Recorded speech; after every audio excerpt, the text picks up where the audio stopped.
Welcome to the Popcorn Talk Network. For the online broadcast network that features movie discussion, news, and interviews, press 1. Popcorn Talk. We talk movies. Congratulations. On behalf of the Popcorn Talk Network, the online broadcast network for movie talk, and the Schmoes know, you are now a member of the Jedi Alliance. May the Force be with you. Always.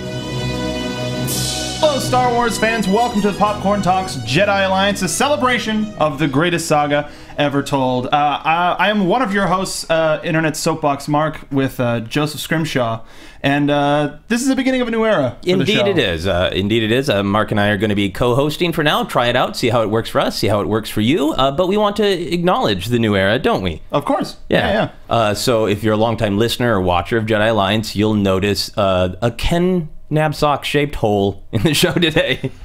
Yeah, we tried to get in the graphic, but it just wouldn't fit. Yeah, we were going to add him as a ghost. Didn't quite have time for that. No. But we wanted to assure you, the fans, that this will be the same show that Ken and Maude created. There'll be some differences here and there, but it is in spirit the exact same show. And that Ken, we wanted to say in particular that Ken is irreplaceable. He is like the original Star Wars. We're a sequel. Okay, good. I was hoping we weren't like the graphically enhanced No, we're not version. a special edition. Thank God. We're a sequel, so we're either Empire Strikes Back or the Holiday Special. But we're shooting for Empire Strikes Back quality level. So don't be mad if we're holiday special, because it's still memorable. We'll be memorable, at least. We will not be special edition, but we will be special in some way. In some way, yes. So we're going to take this opportunity, again, thank you, Ken. Today's guest, we are welcoming Tony Thaxton. Hello. Welcome, sir. Thank you for having me. I cannot wait to hear what you have to say about all of the fun news that we have to report. Well, you're gonna have to wait. Well, for the listeners and the watchers, can you tell people a little bit about who you are and what you do? My name's Tony Thaxton, as he said. That was true. That was true. Yes, got it. I do a lot of different things. I'm a musician. I used to play in a band called Motion City Soundtrack for a long time. And I currently do a year-round Christmas-themed podcast called Feliz Navi Pod. And I still do some music here and there. I'll write you songs if you message me, and I don't know how to compact what I do. That was great. That was great. That was nice and compact. And you're a great big Star Wars dork. Which is How dare you? One of the ways we became friends. Yes, it's true. That actually is, Star Wars is the reason we met, actually. It is. Yeah. It is on another Star Wars podcast. Yes. Okay, good. I thought you were going to say on like one of the dating websites. But either way, we fully represent everybody here. And also joining us, Alexis Torres, friend of Popcorn Talk and of our sister network, AfterBuzz TV. Tell the folks a little bit about yourself. He said it correctly. I am Alexis Torres. You guys usually know me as the lady in the booth. So Mark and I have been friends for a really long time. Yeah. And we've also bonded through, through a copious amount of sci-fi. So Star Wars is just the tip of the iceberg. Yeah. Tip of the icing on the cake. Yes. Tip of the Hothberg. Excellent. Perfect. Excellent. So we're going to continue the tradition of asking our guests 5 questions. We've added a special new 6th question. Changes, unsubscribe. Hate it. And then we'll talk a little bit about news, and then we'll get into the meat of our episode, which is going to be a discussion of bounty hunters, the scum of the galaxy. So we're going to start off. Tony, can you tell us the first time you saw a Star Wars movie, and what is also your favorite Star Wars movie? It's hard to say exactly when the first time was, because I'm kind of that age where it came out the year before I was born. Okay. So, but I grew up loving it and seeing it, so I don't really have a recollection of the first time. I just remember always having the toys. And so you just remember it. Everything in your life being Star Wars related. Yeah, but Jedi was the first one that's the one I can actually remember seeing in the theater. Cool. And because of that, it kind of holds a special place for me, because I remember that experience of going to see it. So you saw Jedi first. Is it your favorite? In a way, it kind of is for that reason. Yeah. I know a lot of people don't agree with that, and a lot of people... I didn't know that until recently, that a lot of people aren't that into Jedi. Well, there are many different opinions out there. I know. And how do you feel about the Ewoks? I'm curious. I'm totally fine with the Ewoks. Because that's usually the deciding factor. Is like, Ewoks, get out of here. Yes. Yeah. It's a demographic break. Yeah, they, I was admittedly the perfect age when it came out to enjoy the Ewoks. So, and I actually have like a vague memory of going to kindergarten then and talking about the Ewoks with all my friends and everything. So, like, it worked for me, and I didn't get older and start hating them and think, oh, this is just, a lot of people are like, oh, it's just an excuse to sell toys. You know what? Good for them. Yes, it's a reason. Yeah. Yeah. And Alexis, same question to you. Well, since I am a young buck on this panel, I definitely got to watch everything all at once. Okay. So it was actually my father who actually put them on. He's like, I know how much you've kind of been in the whole like princess thing, but I have a princess that you will just love. Oh, and I was awesome. like, okay, cool. This sounds awesome. 8-year-old me is ready. So I pretty much watched all of them right off the bat. So my favorite is actually Empire Strikes Back.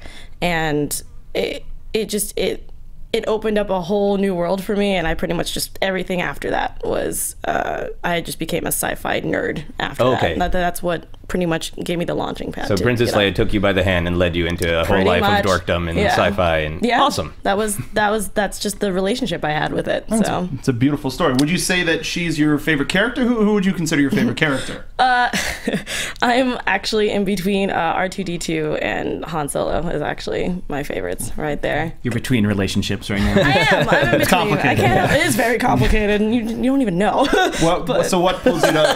If this was a different podcast, I would have follow-up questions to that. But I'm just going to let it go. Now we know next week's theme. So what is pulling you to each character? R2-D2 is actually a much later choice. I know a lot of people are like, he's a droid. What's the big freaking deal? Yeah, I'm like, I'm sorry. He is just the one thing that keeps everything together. Yeah, and as we've discussed on this podcast a lot, including last week, there's a lot going on under the surface now that we know his memory wasn't wiped and he just knows everything and doesn't tell. And there's a lot going on. And that's what I'm saying. Nobody believes me. They're like, I don't know what you're talking about. I'm like, if you really think about it and watch all the movies, this man is he is literally the glue, and I don't understand why people don't get that. And I think he's adorable. And I have the same scream as him. I'm not going to do it on air. But if you're a good friend of mine and you watch me when I'm either talking about TV shows or just on a roller coaster, I'm pretty much on cue. Okay, new life goal here. Alexis's R2 scream. And Tony, same question to you. Who is your favorite character? That's hard, but I feel like my gut goes with Jabba. Yeah. Wow. I know. Right. I'm not saying. I literally. No. Yeah. Well, great answer and a great phrasing that your gut goes with. There's usually like 4 or 5 answers that people usually give, and that's not the one thing of is, them. and I didn't want to give. Of course, I love Han, like everybody does. Yeah. Like, come on, that's just a given. So I feel like I just. Again, with the childhood connection with Jedi, Jabba always stood out a lot, and I'm also a big nerd about puppets. And right. And so I think it's like one of maybe like the coolest puppet ever because it's just such an impressive, cool-looking thing. And also, let me clarify, strictly Jedi Jabba. I'm not behind any of the CG. Jabba. So yeah, the special edition Han stepping on his tail. That's not your Jabba. No, that's not my Jabba. What about sleepy napping Jabba in Phantom Menace? Yeah, I enjoyed Jabba taking a nap in Phantom Menace myself. Yeah, it was kind of nice because it's better than the special edition. I'll give it that. Okay, which is rare that people give. Phantom Menace something over. Yes. Yeah. But somebody tweeted at me that it is a prequel appreciation week. I always appreciate prequels. Yeah, I saw that. So it's nice to get some prequel appreciation out there for the kind of person who tweeted at Jedi Alliance about prequel appreciation week. Alexis, what is your favorite quote? All right, so it took me a while to get there, but since Empire is my favorite, and it's actually, after watching all of them all at once, it's obviously the most awkward scene for me, but it's when they're in the medical bay, and it's a scene with Han, Leia, and they're talking back and forth, and of course, Han's being Han, and Leia calls him a nerf herder. I was trying to remember because I wrote it all down, and it's pretty much just literally like, why you stuck up, half-witted, scruffy-looking nerf herder, and he's like, who you calling scruffy-looking? Because my dad uses that line all the time. Okay. So that whole scene is my favorite. Awesome, but specifically the scruffy-looking nerf herder and the laugh it up fuzzball. My dad and I use that all the time. Every time we have a family like get together, and I do something stupid. vibrator or anything like that, my dad will just, or every time my dad gets in trouble by my mom, my mom will always look at us, and Dad will sit there and goes, "Laugh it up, fuzzball," because I see 3 kids laughing at me in the corner. Those are great dad lines. I remember watching it That's exactly what it is. with my dad, and every time "Laugh It Up" fuzzball comes on, he's like, "Yeah." Like, I don't even really know what that means, Dad. I don't know quite why you're so into it. It's a great line. It's a great line, and you can use it for anything. So I love it. Indeed. And for a more serious note, I do love "The circle is now complete. When I left you, I was but a learner, but now I am a master." Yeah. Gets into sort of the deep philosophical parts of Star Wars. Tony, what is your favorite quote? I would like similar, like for like personal use in real life reasons. It's such a minor line, but I've found that me and my friends and I would often throw out, I don't know, "fly casual." Yes. I throw that out a lot. So that one is the one that's used in real life for me. And then, you know, as far as, so that was kind of, again, what my gut was telling me. But then, you know, "I love you, I know." You can't really, that's pretty great. Yeah. I have pillowcases with that phrase.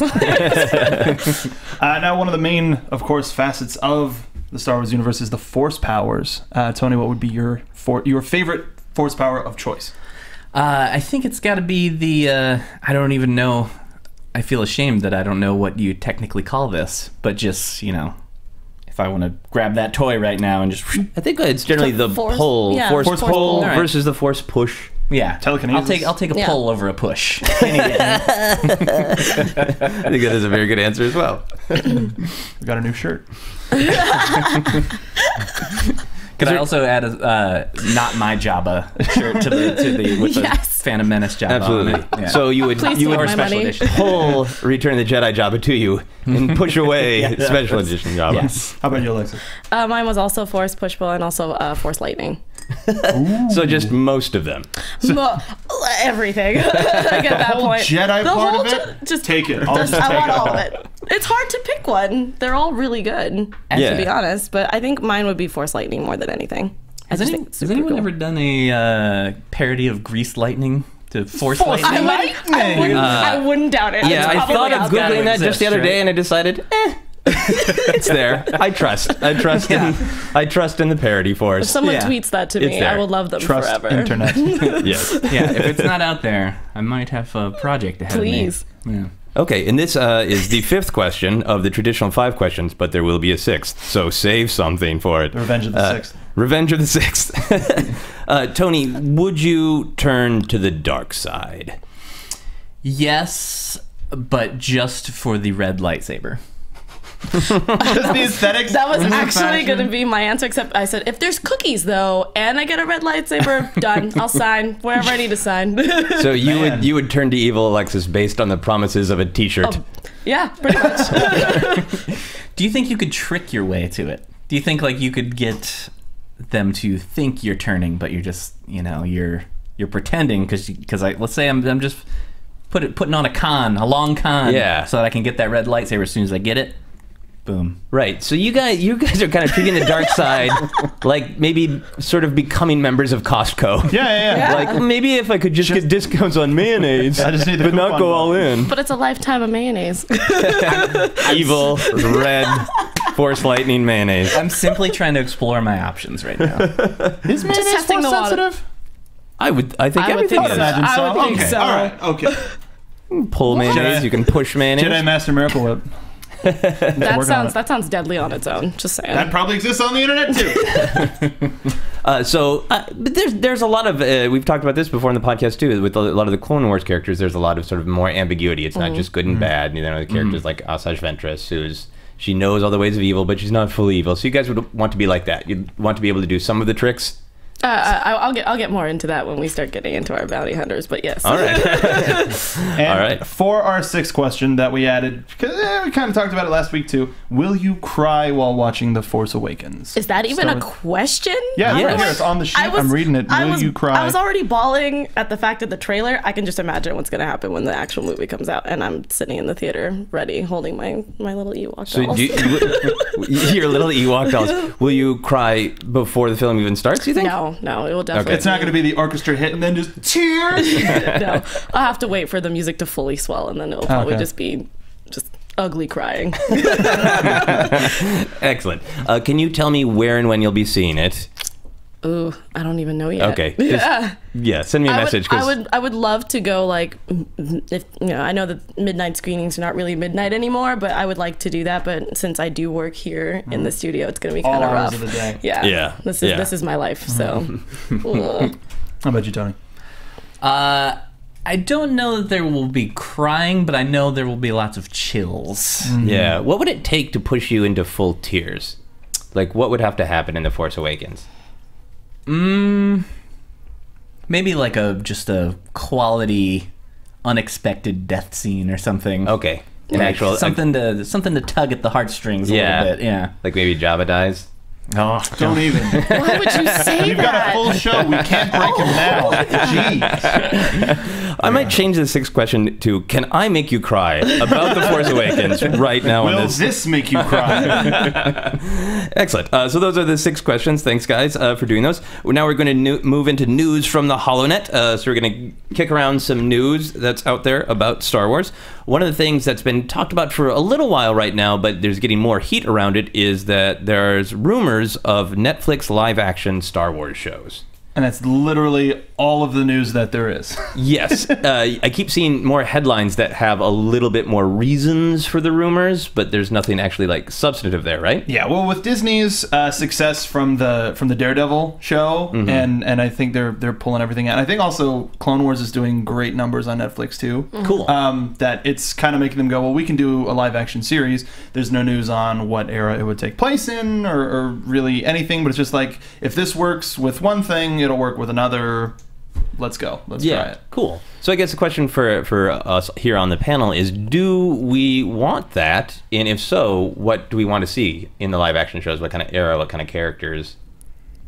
I definitely want it. You want this? Yes, I Anything do. Star Wars I want, so I'm on the same boat. So you're not afraid of oversaturation? That's not a leading question. I'm just actually curious. It's kind of hard because we have it in every type of media at this point. It's in books, it's in comic books. I mean, we do have the movies and things like that. So even if we did have, let's say, like I'm not trying to compare Firefly or anything like that, but if we had something of like that nature, I think I would be totally up for that. You know? Yeah. So you'd want something in this sort of like the smugglers, bounty hunters sort of world? I mean, I know that I wasn't doing that just because that's what the theme of the episode was today, but I always think that that's a very interesting part of Star Wars, and I've always wanted to learn more about them. I mean, we get snippets and we have big names for that, but I would like to see adventures of that. Yeah. Instead of, straying away from the main group. Yeah. And we'll probably see more of that with the Han Solo movie, but you're right with the Firefly comparison. That's great when their jobs are to go and get someone or to take a thing across the galaxy without being discovered. That's a fun arc to follow over several episodes. Yeah, and throw some Easter eggs in there, or something like that to compare, kind of like what, like Daredevil and kind of like that Marvel-esque kind of thing. I don't know.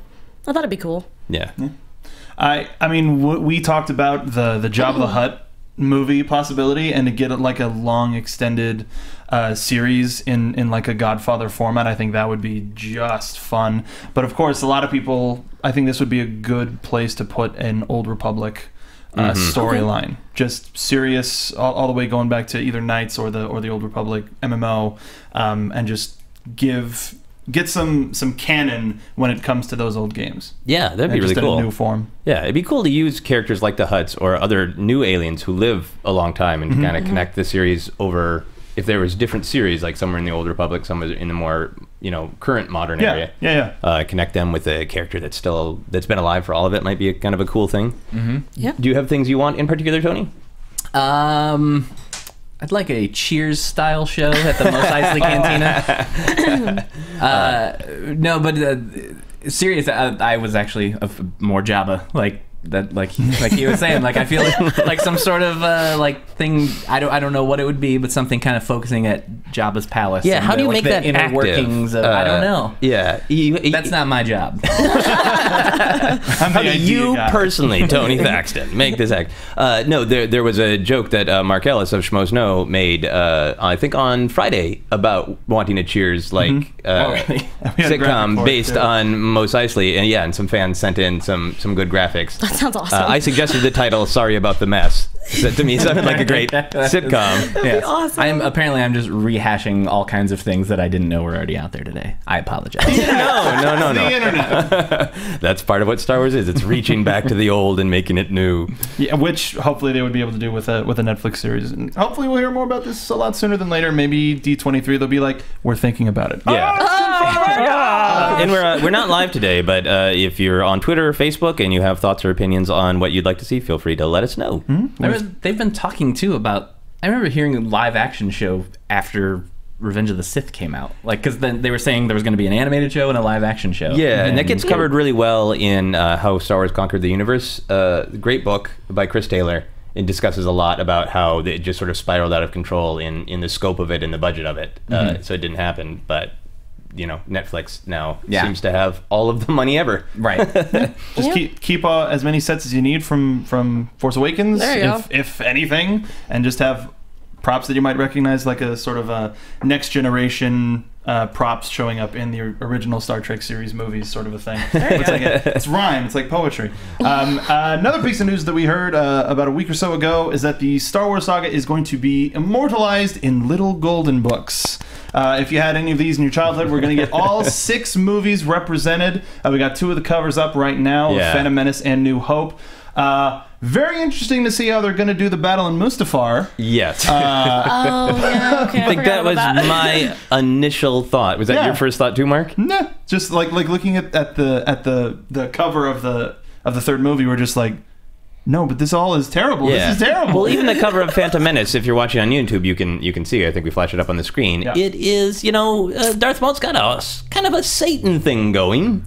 And that's a hell of a thing to have on the little kid's golden book. See, I'm gonna disagree, because there are actually a few children's books now that are actually like not like very dark in any way, but there's a lot of them that are like kind of have adult themes in them now that they're throwing in there. So I mean, I feel like it's just it's gonna go right over their heads. I think probably. I think that Sith in particular will be really entertaining to watch how they write what happens, so it's kid friendly. I got a kid's book for The Dark Knight, the movie. Yeah. And it's it's really friendly and cute. It's for like beginning readers. It's for like 4 to 6 year olds. And then there are lines like, sometimes the Joker is mean at a bank. Yes. Like that's their way of saying he bursts in and murders everyone. And then Batman has many tools to stop bad things from happening.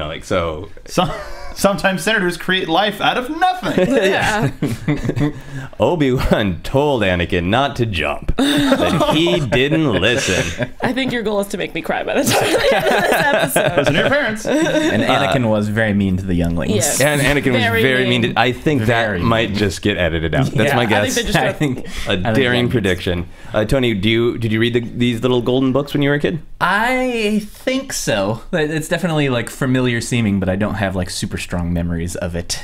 And I do not currently have children, but I hope to eventually, and that will definitely be a part of that if so. Yeah. I have a 5-year-old niece right now that has suddenly out of nowhere become obsessed with Star Wars. Oh, that's and I'm great. very excited about it. Perfect. I just was visiting family and gave her a ton of old toys, and she was very excited. Well, if there's any luck, these books will be continue to be re-released with new pictures and new pages.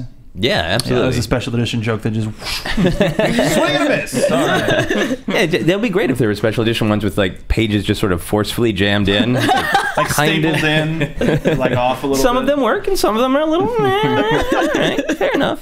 But yeah, I'm thrilled. I can't wait. I'm going to buy these. In particular, I'm excited about the prequels because it is a different kind of storytelling. That'll be really fun to see translated to that age group. I would love to see the special edition. What you guys can't see on the golden seam is little drawings of like a Darth Vader head and R2-D2, a Stormtrooper head. It's adorable. Oh, that's great. I hadn't noticed that. That's awesome. Yeah, my kids are going to be just like thrown into the deep end of Star Wars, and that will be definitely it's like a ball pit, but it's just plastic it's Millennium Falcons. It's all BB-8s. Yeah. That's all. That's BB-8 all that's in there. Yeah. All the balls are rolling on me, mommy. So this is some news that is close to Mark's heart. Oh, beyond.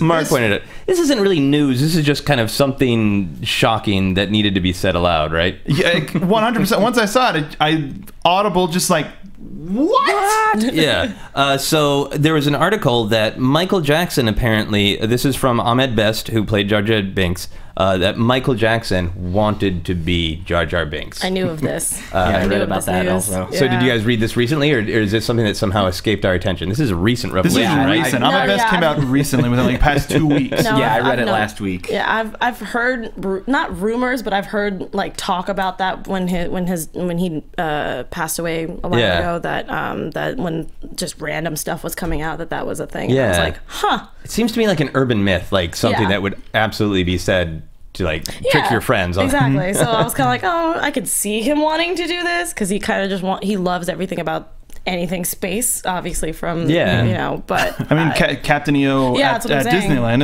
is his version of being in Star Wars.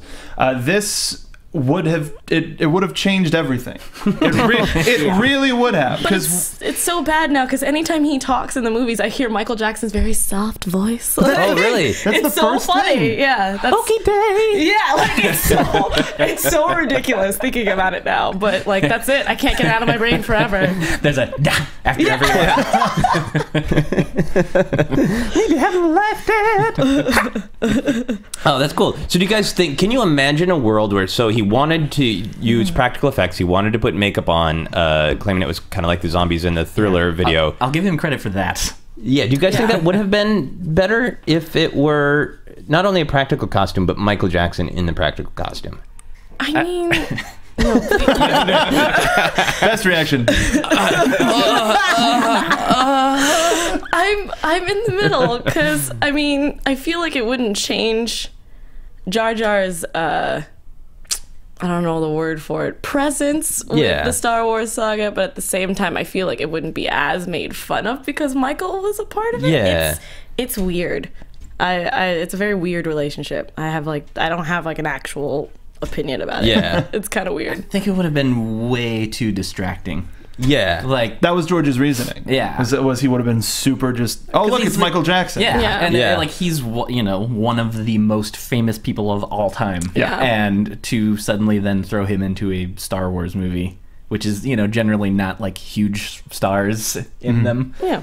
People that became them sometimes, but at the time, that and to throw him into that just seems real weird. Yeah. Especially someone that doesn't really appear in movies generally either. Yeah, and you have to wonder also just how much power he had in terms of just like an entertainment figure. If George had said, okay, like what would have been in Michael Jackson's contract that, I think there would have been some interesting power battles of Lucas needing, wanting complete control of the movie, and then Michael Jackson suddenly having ideas and like, but actually in my contract.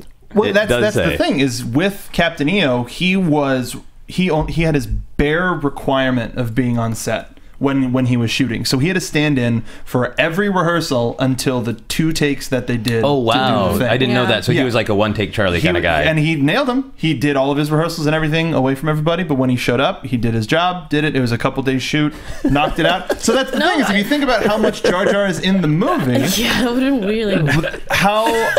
But now I have this picture of him dressed as Jar Jar, walking in, saying his, 18 lines, and then just moonwalking back out. Yep. which is fine. So many great noises in this conversation. It's like we're channeling Michael.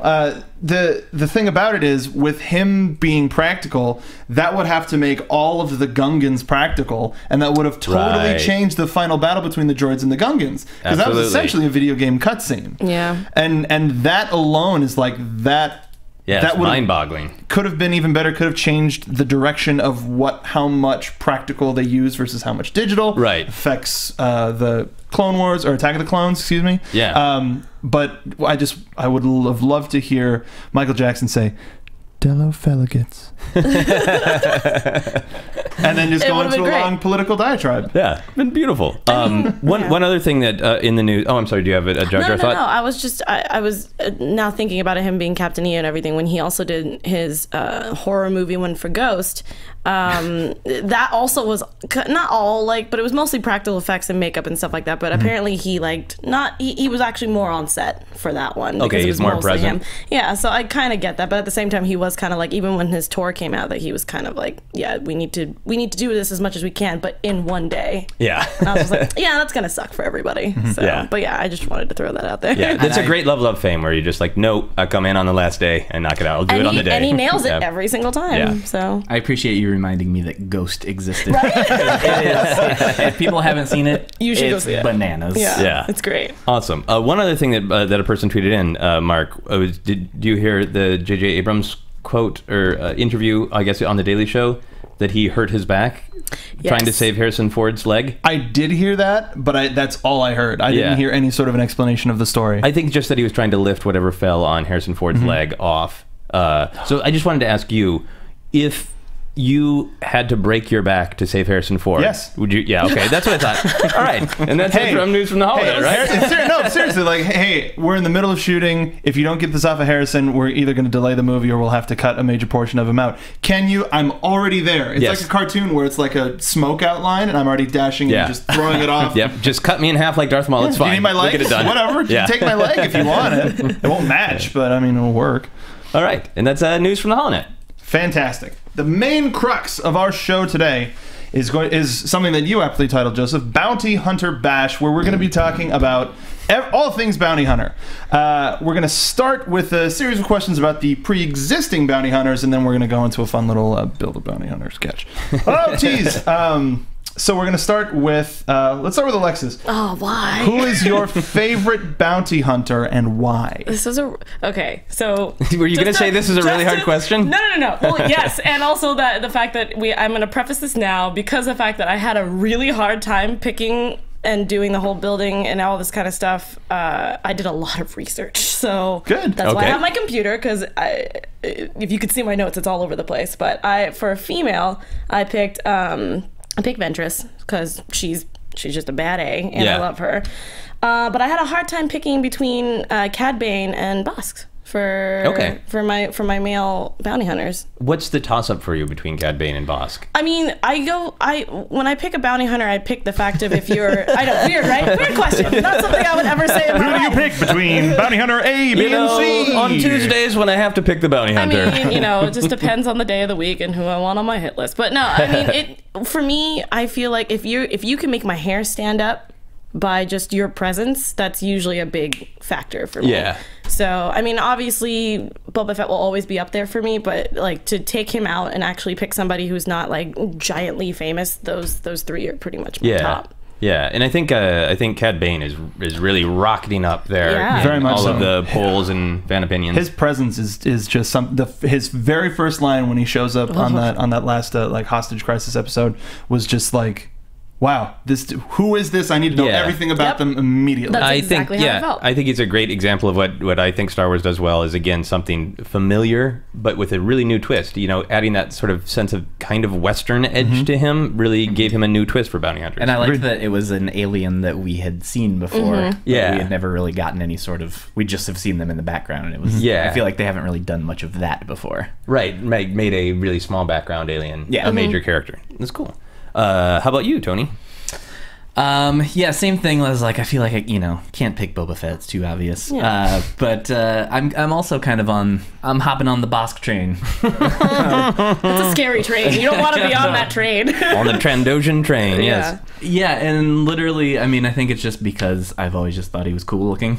It's like pretty much as simple as that. I will say that one thing I don't really love though is I liked that he showed up on Clone Wars here and there, and I get why they did it because it's ultimately a kids show, but I much prefer when they give the aliens a foreign language, and I didn't like that he was speaking English. That was the only kind of like bummer to me. I was a little thrown by that.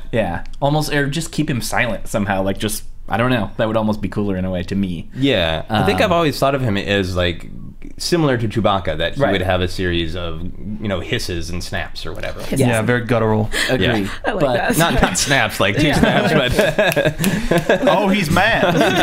Bosk, please. But what I would like to know about Bosk. Who's the boss? Who's the boss? Why is he standing so close to the edge of that little platform? Yeah, with the little hanging ten. Yeah, let's back up a little bit. It's a little dangerous. I think that's some taunting. I think that is some straight up taunting. I've said this before. I like that moment because I think it is one of the moments where sort of the the speciesism of the Empire is clear, that they're sort of stuck up all humanoids who don't really like other creatures, and it feels like Bosk is just like, yeah, I mean, you're shit, deal with it. Like, you're scum. Like, yes, I clogged your toilet too. Who's the Bosk, as you said there, Mark? Who's the Bosk? And what can I say? What about you, Joseph? Well, I like Bosk a lot as well, but I am tortured by various portrayals of Bosk. This is now not canon, but there was a series of books called The Bounty Hunter Wars. I don't know if anybody else read those. And it was very fan fiction-y in that Boba Fett was unreasonably great at everything. He had planned for absolute, like, if Boba Fett was on this podcast, he'd be like, I knew you were going to say that 24 minutes ago. Like, come on, Boba Fett. And in order to make Boba Fett seem really cool, to my recollection, Bosk was just made to seem like a big idiot. And that bummed me out, because again, like, we get this snippet of who he is in Empire Strikes Back, and you fill in a lot from just that little snippet. Yeah, weren't Bosk and Boba Fett close? That's what I was saying. I thought that without Boba Fett wouldn't be who he is, technically, right? Yeah, I mean, I don't remember exactly what was going on in that novel, but I remember there's a lot of showing up of Bosk and Dengar. But we'll get Dengar in just a moment. Yes, we will. Yeah, I really like Bosk. I really like Jango. I think I've said that before on the podcast. I think Jango is great. And we'll talk more about that when we get later in the show. And we know, longtime listeners know your favorite bounty hunter, Mark. Has it changed? No, it's still IG-88, all A through D. Wow. I did a little bit more research on the guy, because it mostly was like, that dude's a cool robot. But I didn't know that his consciousness was uploaded to the Death Star 2, and he almost annihilated the galaxy. I didn't know that, and now I love him even more. Yeah. Now he's a sick homicidal robot who's great. I'm just a little sad that his AI doesn't exist anymore. Yeah, and as we've said before, for anybody who played the Shadows of the Empire video game, terrifying. Absolutely terrifying. You couldn't see him coming. So he's a gangly robot. He can hide behind a door frame and just be like... And he moved unreasonably fast. Yes, unreasonably metals. A lot of R2 screams from me on that one. So speaking of Dengar, we also want to talk... Great intro. About least favorite bounty hunter. Tony, we'll start with you this time. Who's your least favorite bounty hunter? Is there a bounty hunter you pity? Yeah. You set it up in the question. Yeah. I mean, come on, just look at Dengar. Yeah. I mean, like, he just looks sad. Like, literally the look on, like, aside from just looking all, like, bandaged up. And, it looks like he fell in a linen closet on his way there. And was like, I like this look. I'm going to keep it. It's going to make me stand out. Bed, Bath, and Dengar. Yeah. But even down to the look on his face when you see him, he literally just looks sad. Yeah. See, this is a new thing to me. When I saw Empire Strikes Back and as a kid and having the action figure, I thought he looked as cool as everybody else. Now that it's being pointed out to me, I can see where other people are coming from, but I still can believe in a world where Dengar is just got a weird shaped head and a lot of scars. And that's cool. Oh, he's like a cone head who got half of the top of his cone cut off. Oh, and that's why he's covering it up. Yeah. And I might be wrong about this, but I feel like the old like VHS version of Empire Strikes Back, if you didn't have widescreen. Oh yeah. Was he just completely out of the shot? I mean, look at the image. Like he's almost out of the frame. Because I remember my Dengar toy. Yes. But then I remember literally having it and being like, I don't know who this is. I think like half his body is there, because I kind of remember seeing the head garb, and I was like, I think he either gets panned or scanned. I mean, he's not as significant as he was in the actual original. Yeah. Because film. I think that when I first saw it widescreen years later, I was like, oh, that guy. Oh yeah, now it's the Dengar show all the time. Yeah. How about you, Alexis? I'm also on the Dengar train, sadly enough. I can't do it. Yeah? Okay. Is everybody Dengar? No. Okay, good. I'm not Dengar either. Yeah. Do you want to go first? I can, sure. I feel really bad for Forlom. Just because, I mean, he's a former protocol droid who just decided he wanted to kill everybody, ends up becoming real good friends with Zuckuss. Yep. And has to lose all of that in order to live. So you really like evil robots. I do, but I mean, this one is like the I mean, they're clearly like reusing props. I mean, IG-88's head was in the bar, the cantina. I know. Yeah. I saw an article online recently showing all the uses of that. So yeah, I mean, Forlom, just his whole story is like, oh, that sucks. Dengar is like he's on a path for redemption. He's never gonna get it, and that sucks. But I mean, at least he was trying to pick up some of Boba Fett's scraps in Jabba's palace in Jedi. If you're eagle-eyed enough to see him in it. But I think Forlom's a little bit more of a pitiable character. Yeah. So you say Forlom. Forlom. I would say 4LOM. Oh yeah. Yeah. Star Wars is beautiful. It's so diverse. Yeah. So I feel bad actually for the character that you brought up, Zuckuss. Oh yeah. Absolutely tied forever to 4LOM or LOM because the action figure names were switched. I don't know if you remember that, Tony. I don't remember that. Yeah, the action figure names were switched. So 4LOM was named Zuckuss and opposite. And then I remember that being like an epiphany. Like I had figured out like a large philosophy of the world. Like I think I stopped on the playground one day like, oh my, of course that's a robot name. They've been swapped. This is awful. So I feel bad for Zuckuss for that. Also, Zuckuss is a really cool action figure, really cool looking guy. He has a rare, unique blaster and then a horrible name. Yeah. Zuckuss. Sounds like a really terrible soup. Yeah. Hey guys, my name's Zuckuss. You want to try my family soup? Is that your Marlon Brando as Zuckuss? No, it's just my fat nerd named Zuckuss. You're a very tired nerd. There's some stairs to get up here, so I'm a little tired. The other bounty hunter that I feel bad for, because I don't think we think of him as a bounty hunter, is Greedo. Greedo, because he probably had a long and storied career before Han shot him. Yeah. Either first or last or at the same time. Kind of bumbling. I was like, I don't know if they actually proved that yet. I thought George came out and told everybody who actually shot first. Doesn't matter. Yes. Right. It exists. I just wanted to put that out there. It exists. You can believe whatever you want because it literally exists in every form. True. There's one where Greedo shoots first. There's one where Han shoots first. There's one where they shoot at the same time. The only thing that doesn't happen is Han shoots Greedo. Several seconds go by, and then Greedo's corpse just shoots. There it is. Boom. All right, shall we move on? That was awkward. Sorry, you were thinking about it, weren't you? Yeah, I'm still thinking about Zuckuss. So we talked in the 6 questions about Force Awakens. Do you want to see any bounty hunters in the Force Awakens? Yes. For what we've heard so far about the story, what's being presumed about the story, what sort of a hole do you think that a bounty hunter could fill? I mean, to be honest, again, you guys can hate me for all you want. I'm actually trying to put shades on about the story because I want to go in completely. Yeah, no. Yeah, that is kind of a tradition of this podcast that Ken started, and we very much agree with. We want to know as little as possible. Yeah, so I've actually, the only thing I've seen is probably the trailers. Like, I haven't read anything. I haven't, like... Yeah, so just imagining. That not saying I've read this spoiler and here's what I think, how I think it will fit in, but just if time went back and you got to write The Force Awakens, what kind of presence would you want to see from bounty hunters?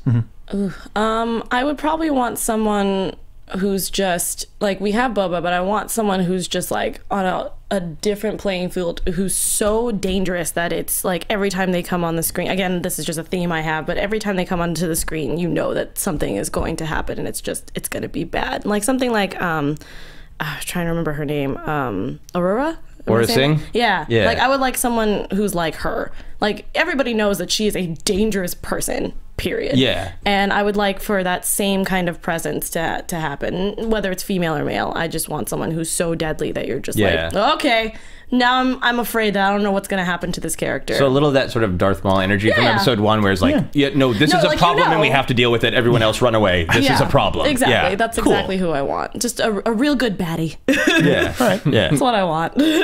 Tony? I think it would be interesting if pardon me that I cannot remember his name right now, but they introduced a Wookiee bounty hunter in the Marvel comics that are out now. Oh, cool. And he's actually working with Boba Fett in one of the issues, or a couple of the issues. And again, I can't remember his name, but I thought that was kind of a cool thing to introduce a Wookiee that is a bounty hunter. But then, these comics are old, but we know Wookiees live for hundreds of years, so it could be... So you think that they could be laying some groundwork for Wookiee bounty hunter? I don't know that I necessarily think that. I think it would be cool if they did. Yeah, I think it would continue that tradition that we were talking agree. about of what we see of the bounty hunters in Empire Strikes Back, where we don't know a lot about them. They're not speaking English, so yeah. Mm-hmm. I don't, as of right now, going just off of the trailers, I don't think we'll need anything. I don't think we'll need one. I don't know if anybody's will need to be found. I think something will happen that will cause, I think we'll get a similar thing where 1 ends or 7 ends, and then when 8 rolls around, they're going to need to find somebody. Right. Yeah. And it'll just be like clockwork. It's like they rhyme. I can't stop saying George Lucas's quote. But I don't, as of right now, I think it's so loaded up with characters, and we got Captain Phasma and Snoke, and the First Order seems pretty stocked with baddies. Yeah, I don't think we'll need a bounty hunter in this one. Yeah, I think for me, I think that what we've seen from the trailers is that the universe has to be a little bit, the galaxy has to be a little bit more fractured. So it seems like there's a power vacuum where there should be bounty hunters. So I'm hoping that we have an Empire Strikes Back like scene where there's sort of their presence is established with power, and then when we get to episode 8, there's a solid B story that is sort of in the bounty hunter smuggler world. And with just the overall popularity of Boba Fett, do you think we're going to see a Mandalore presence at all? I would love that. I would myself. like it. Yeah. I don't know if it'll happen, but I would like that to be a thing. Yeah, I mean, I think they're really strong in the Clone Wars, and I think it is a great thing to sort of introduce into the movie world that the Mandalorians used to be a powerful presence, a big group that meant something. And if it is a story about a power vacuum, to suggest that they're one of the people who have a piece of the galactic pie, as it were. And they're looking to reestablish themselves. Seems like a perfect opportunity. Yeah. And I think Boba Fett will pop up eventually. I think the Sarlacc death will be acknowledged eventually in all this new Star Wars media, in all this new canon. Yeah, he's just gonna fly out like no big deal. You seem almost depressed about that, Mark. Yeah, well, I mean, I don't know. Do you not want... I'm so clouded with Robot Chicken, like just the scene of him just going, I went out like a total, he went out like a punk. Like I can't. That's so good, and I want that to live on in my head. But it's not canon. Nothing in Robot Chicken has ever been canon. I'm like sorry Late to Night tell with you. Zuckus. Yeah, like, Late Night with canon Zuckus either. Yeah. So you don't want to see Boba Fett himself flying around being like, screw you, Sarlacc? Unless they give it a really good reason that's not like, hey, look, Boba Fett merchandise. Like, as long as it's not like that, then I'll be fine with it. I think that the merchandise argument, it started with the Ewoks, and I think it should be dead because I think we have. There's so much media, there's so much that exists that they just keep making it. We have, if you're watching on YouTube, we have a bobblehead of Hammerhead. We will buy anything. Think Geek. The website can't make an April Fool's Star Wars joke without us all going, we would really buy that, and then they have to make it. There's nothing that the filmmakers can do just to get merchandise. No, I agree. It was a little bit just of a glossing over comment. I never really bought into Boba Fett. Okay, to be honest. So and now this is my last episode, everybody. So thank you. I'll see you in hell. What if we discovered that Boba Fett was an evil robot? Push it like takes off his and it's IG-88E. Super in. Then Mark Donica would be on board. Totally in. You got me. Nail me to the floor and you got me. Excellent. So next question in our Bounty Hunter Bash. Do you guys think bounty hunters are necessarily evil? As characters, do they have to be evil? Are they evil every time we've seen them? I don't think so. I think they get a bad reputation. They get a bad rap. No, because I actually, again, to reference the new Marvel comics, it's been I've fallen a little bit behind, but I think there's a few times that they're kind of it seems like they just take the jobs. Whoever needs them, they'll work for them. Yeah. And it's not necessarily a bad thing. That's exactly how I feel. I'm like, they're just doing their job. It's a dirty job, but I mean, someone's got to do it. If you want to put it that way. So you feel like bounty hunters are sort of like the Uber of the galaxy. Sure, just like, why not? You need some stuff moved around. Yeah. Mike Rose Galaxy dirty jobs. I don't know. I feel like that it just depends on how you see it. Really, I mean, it does suck a little bit, but at the same time, it's just another job. I feel. Yeah. Do you think Dog the Bounty Hunter is evil? There you go. I think he's very entertaining. Go with Christ, bro.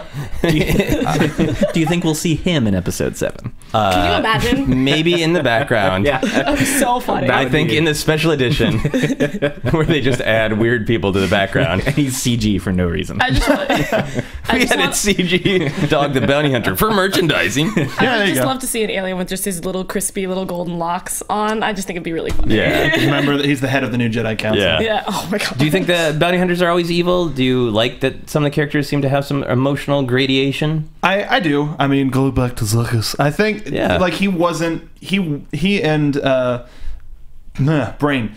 He and Forlom. Yeah, my brain just totally ate one. They were working for the rebels for a short period of time to try to find Han Solo until Boba Fett stopped them, and that's why Forlom had to get totally reworked, is because he got shot through the head.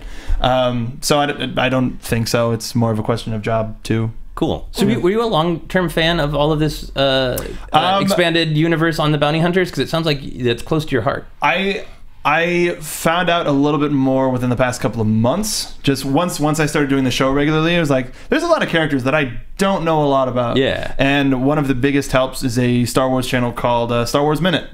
They're wonderful, wonderful folks, and they got me started on and then I just kept reading more and more and more. Yeah, Star Wars Minute is where Tony and I met. It's a great Awesome. podcast. That's awesome. Yeah. I love that. Yeah. Aw, Star Wars. Star Wars crossed lovers. Not quite lovers. But I had to finish the sentence, and you got lovers. Congratulations, listeners. Congratulations to me. Well, what about, did you think so, or do you agree with the whole job thing? Well, I like that there are different ones. I like there are ones who are sort of like mean, cruel, nasty, vicious characters like Aura Singh, who'll probably do anything, but will really just kill anyone in their way. Yeah, pretty and much. other people who I think are kind of posturing that they're really, really bad, but don't actually want to do bad things. You know, it's such a great story that they started to do in Clone Wars with Asajj Ventress, where she was taking these jobs. She was like, well, what else can I do? Right. And then didn't want to kind of go all the way with being as vicious. And so I like that. And I think that would be a fun thing to see in the new media. Like if there was a Netflix show Just total that was front in of the smuggler bounty hunter world to get into those gradations would be really fun. So that after all these years, they can move away from like a bunch of scary dudes we saw in Empire Strikes Back and really get fleshed out. I'm super down with it. So as we've noted before on the show that Boba Fett just kind of hangs around Jabba's palace, and it seems to be like a big hangout for all these different bounty hunters. What do you think they talk about when they're just hanging out? Talking like a lot of stories, or they're like sailors who like to embellish on their stories of their adventures. I mean, they might not all be completely true, but I feel like I can just see them like all hanging out, and then maybe like Cad Bane walks in and they're like, okay, well, shut up now. Okay. You know, Like he gets to hold court. yeah. My story's never going to be as good as Cad Bane's story. Yeah, that like kind of something thing. like super fan, like not fanboy, but like that's something like that they can all hang out. They don't have to worry about anything because they're all kind of all in the same game, and it would just be really cool to see them just talking about like crazy stories. It'd just be great. Their adventures. I just don't understand, even with my love of Jabba, and maybe it seems like you've read many more of the books than I have, so maybe you know the answer to this. I don't really understand what happens at Jabba's palace, though. Like, all those people that are hanging out there, like, why are they all sleeping there? You know? As I recall, it was sort of filled in with the idea that it was a status thing. Because the Bounty Hunter Wars books that I read came out right as the special editions came out, and they had to sort of retool them to explain why Jabba could move around in the special edition, but why he was just planted and not going anywhere unless he was loaded onto his sail barge. And the idea that was in those books was that it was a stature thing for a Hutt to get really big and not have to move anywhere and have everyone come to him. So I'm kind of fascinated with Jabba's palace in that it is sort of like a schmooze thing. Almost like Jabba's like this really great Hollywood producer, and like, I have to go to Jabba's party again because that's the only place you get good jobs is if you hang around. And then if Jabba, thinks of something and he remembers old Zuckus because Zuckus was at the party and he laughed at his joke. But are they all living there? Well, they sleep there, right? Yeah, Because they're just totally passed out. I thought maybe after like a long job and they can't get home or wherever they call home, they just kind of crash. Well, he is moved to a different place. Maybe they all had to move him to that spot. Maybe it's just kind of like international. Maybe it's just international waters, and they're all just kind of free from persecution. Yeah, it's just like hashtag bounty hunter sleepover night. Maybe I don't. So, guys, what do you guys want to talk about? Yeah, that's why it fascinates me, because I think we see bounty hunters mostly just posturing and saying as little as needed, but then they're clearly hanging out. Yeah. So they gotta have some chit chat. Dengar's just trying to get anything. Yeah. Just absolutely anything. Yeah. So it makes sense to me that they would be looking for jobs. That they'd be telling stories. Yeah, or maybe getting them drunk to get information and maybe take maybe their bounty. I don't know. Yeah. I'd also like to think that they're gossiping about Luke. Or that, that could be a thing. I didn't even think about that. Maybe timeline, it doesn't quite work out. Maybe it doesn't, but maybe there's got to be some rumblings in the bounty hunter community that the Empire's really upset about, and apparently there's a Jedi. Because bounty hunters seem like some of the people who are willing to acknowledge there are still maybe Jedi in the universe. Because they see the universe. They travel from planet to planet and they hear just about everything. I can totally believe that. And probably, if anybody tried to tell Boba Fett that Jedi aren't real, he'd be like, they killed my dad. So what trigger word. What do you think? I mean, you're all saying anything that I would have said a lot better. How about knock-knock jokes? Shooting the breeze. Oh, God, I'm sure Dengar's full of them. Absolutely. Aren't you glad I didn't say tomato? Excellent. Tomato. So we're going to play a game called Build a Bounty Hunter.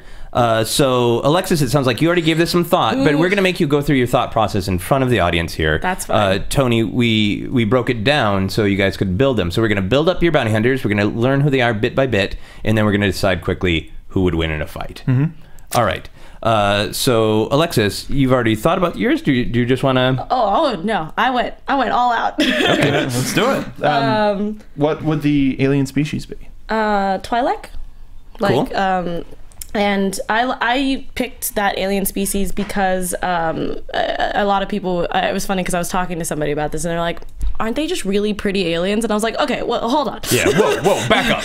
Hold your horses. The reason I like this alien species is because the fact that they are very pretty, but they have exotic and seduction kind of tools. And I feel like that would be good for a bounty hunter to have, so that if they could use these skills to get information. Cool. Yeah. So cool. I like that. Fujigamine. And Tony, did you have a species in mind for a bounty hunter? Well, first of all, I'm gonna be terrible at this. So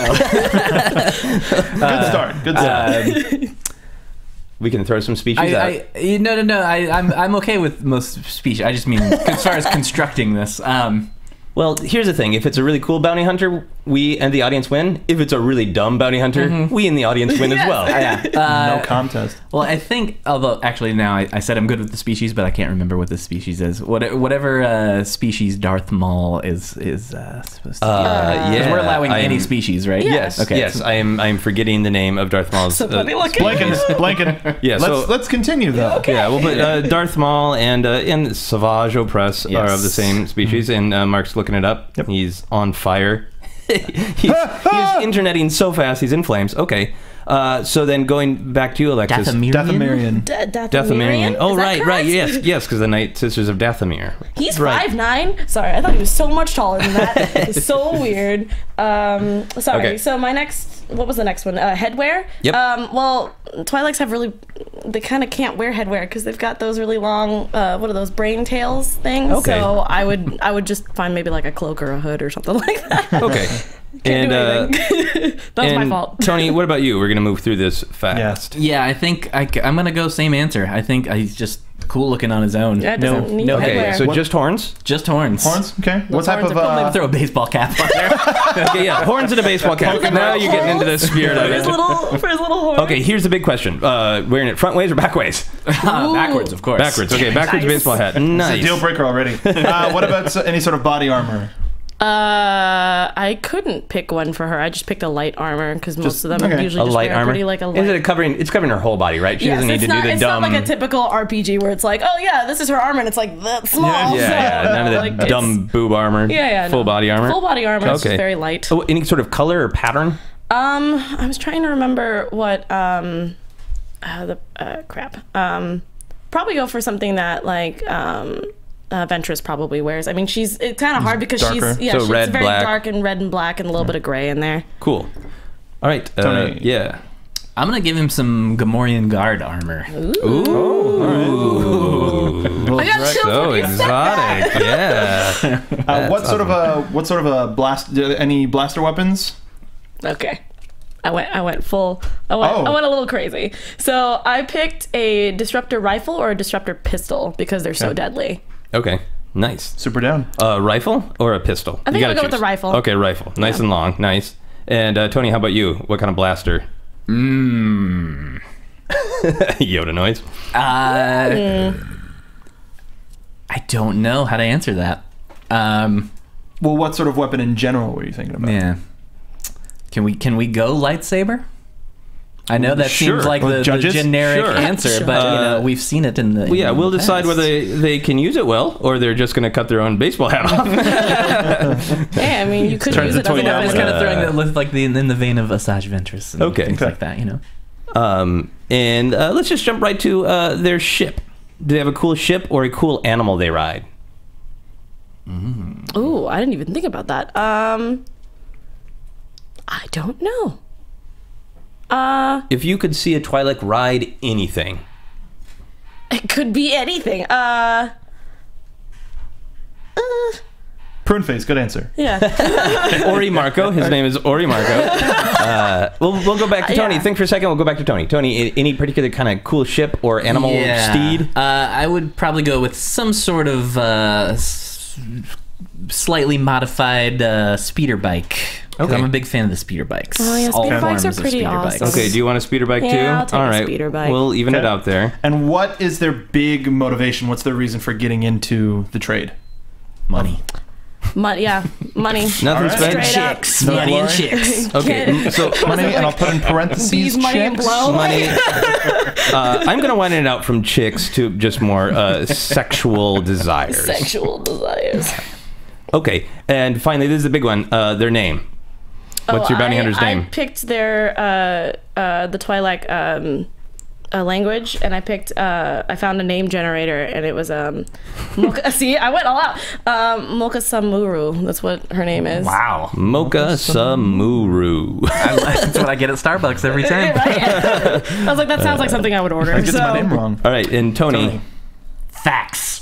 That's actually pretty freaking cool. Because that's just the first half of your last name. Make it nice and simple. But cool. Okay, so So this isn't an RPG, and everybody's creating their own character. Okay. yeah, so I'm gonna run these down, and then Mark, Yeah, do you let's want do to it. say who you think would win? Let's do it. Okay, so Alexis has created a Twi'lek that just has a cool sort of brain things, Tails. brain tails hanging out. They've got cool all-body armor that's red and black, a big long disruptor rifle, rides a speeder bike, wants money, and is named Mak'am Samaru. Tony has a bounty who is a Dathmorian with horns poking violently through his backwards baseball hat, armed with Gamorrean guard armor that might be too big, carrying a lightsaber that the bounty hunter may or may not know how to use, riding a speeder bike, looking for money and sexual partners. And the bounty hunter's name is Thax. That's pretty freaking sweet. When you run everything down, I would love to hang out with Thax, but I think Mocha Samuru would take the crown. I think there is a possibility that Thax would defeat himself. There's so much going on, just like trying to keep too the busy. armor up. A good distraction, but a round of applause. Very For excellent. both of you guys. Excellent. So we're running a little short on time. We had a lot of fun discussing bounty hunters. So we'll do the Duel of the Fates quickly here on the very podcast. shortly. And then there'll be more room for you guys to talk about them on the Facebook and the Twitters. There is the wonderful Duel of the Fates theme, the traditional dance done on the YouTubes with the pumping in the arms and the whatnot. Who do you guys think is a demonstrably better bounty hunter? A better bounty hunter, not who is cooler, Jango Fett or Boba Fett? Boba. So you think Boba's actually better at being a bounty hunter? Mm-hmm. Why? I think he has more hunger as a bounty hunter, personally. Okay, got After more obviously motivation. losing his father to Mace Windu, and then having, again, two awesome bounty hunters being kind of his mentors for a while. And at the age of like 13, I think he was like running some pretty crazy Right. stuff going on. I just again, besides the cool factor, I think he just has a lot going on for him, and he had a lot of time and a lot of motivation to get to where he is, and that's why I think he's awesome. Cool. How about you, Tony? I'm gonna go Django because you made Django sound like a verb. I'm gonna go Django. I mean, you know, he was picked to have an entire army made out of clones of him, and he was killed by a Jedi, not by being bumped into and then falling into a pit. Yeah, you had to bring it up. You had to bring it up. They're going to fix it. So we're going to throw it out to the audience. We'll look at your tweets and your Facebook responses, and we'll get back to that next week. Yes, sir. I mean, what about you, Joseph? I mean, we got to give ours. Yeah, I think Django. I think Django is seen on screen doing more and better bounty hunting type things. And if not him, his visage killed the Jedi. Like, he killed the Jedi. So whether it's him himself, you can look at him and go, that's Jango Fett. Whether it is or not, I mean, maybe he died. Maybe it was him that got killed by Mace Windu. We'll never know. Crazy conspiracy theory, Mark Donica. Starting it now. What's your thought? Django. Okay, we'll get back to that. Well, thanks, guys, for having me. I'm thank you for joining us. Yes. Why don't you take this minute, put yourselves over, tell us where everybody can find you on the internet. You can find me all over social media, and where all Alexis Torreses are sold at atorres890. And you can always find me here at the AfterBuzz Popcorn Talk and Black Hollywood Live Studios behind the booth, hanging out. So please come chat with me. Sir Tony. I'm at Tony Thaxton on Twitter and Instagram. TonyThaxton.com. You can find all the various projects that I do. I also just want to say I'm a little ashamed. I've been a little frazzled the last few days. I'm ashamed that I just now thought of this. Boosh. How did none of us talk about Boosh? Bush Bosh Boosh is a great bounty hunter. Literally might be my favorite costume in all of Star Wars. Thank you for saving this podcast. You're welcome. With the mention of Bush Bosh Boosh. We get one more week.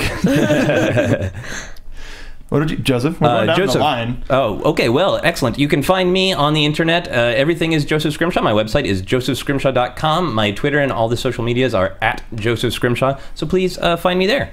You can find me on Twitter at SoapboxMark. Find me here doing a whole bunch of stuff for Popcorn Talk, including Do Games, Make Good Movies. And if you're going to be in Texas this weekend, I'm going to be at RTX for the Rooster Teeth Expo. Come on by. Tell me how terrible at Star Wars I am.